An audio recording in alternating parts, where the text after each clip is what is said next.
Ladies and gentlemen, I'm here at the PDAC today with David Stein, and he has an exciting silver story to tell.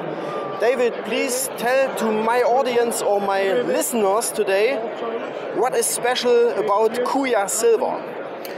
Well, we're a silver-focused company, but what's really special about us is that we are actually mining silver. We have a mine in Peru. We just restarted a couple of months ago. So, of all the sort of silver stocks that you might know, I think, very few, especially at our market cap level, will be in production. So we have that production. We're growing it right now. We're ramping up all this next year. We've got a huge exploration package around our mine. So we think, in the next 3 to 5 years, we can make the mine much bigger as we explore. But we'll have the benefit we can explore with our cash flow from our mine. We also have a second project in Northern Ontario that has been delivering really a lot of technical success. We made a new discovery, high-grade silver, 5 hours away from Toronto by car. And, we don't get a lot of credit for it, I think, with our stock price, so you're sort of getting that one for free. Sounds great. And how much is your share or your part of silver from your revenue? You told me already 80%, but please repeat it to my audience. Yeah, so we're getting about 80% of our revenue from silver, and I expect that to continue from Bethania, our silver mine in Peru. We have a little bit of lead, zinc, and gold, but yeah, it's a dominantly silver deposit. And how much silver production do you expect for this year and next year if everything goes well? So this year will be our ramp-up year, so let me go back to that. Our initial phase 1 target will be to get to 350 tons per day. At that rate, so we could be doing that for the entire of 2026. At that rate, we'd be doing about between 1.2 and 1.5 million ounces silver equivalent per year.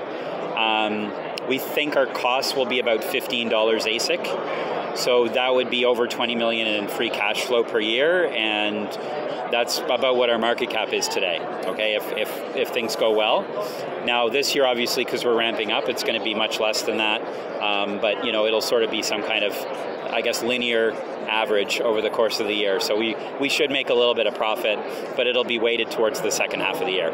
But you would not need to go to the market to dilute your shares, or do you still need financing to get to this level?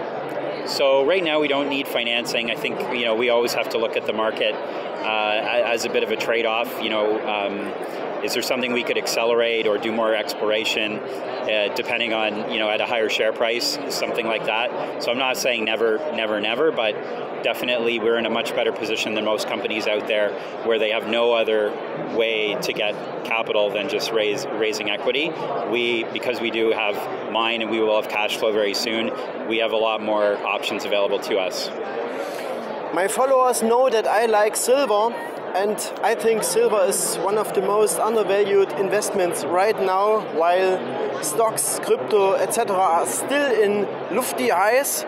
Do you agree maybe that silver is an extraordinary chance at this moment, and also good silver equities, and there are not many out there? Yeah, so I actually started my career as an equities analyst, specializing in precious metals. So I've kind of seen this all before, and we definitely have a big dislocation right now between the silver price and the equities, especially the junior ones. And that's obviously an opportunity for investors when the companies make up that gap. Companies like Kuya, we could be going up 2x, 3x, 5x within months, right?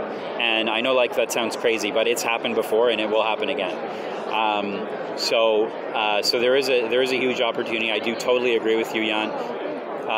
The silver equities are really undervalued, especially the smaller cap ones. And the silver fundamentals are looking really good. Silver is $32. I think in this cycle it's going to go well over 50, make new highs. Every other metal has been making new highs, so there's no fundamental reason why silver can't do the same thing. I can only agree. David Stein, thank you. And to our audience, to my audience, have a look at Kuya Silver. Thank you. Okay, thanks a lot.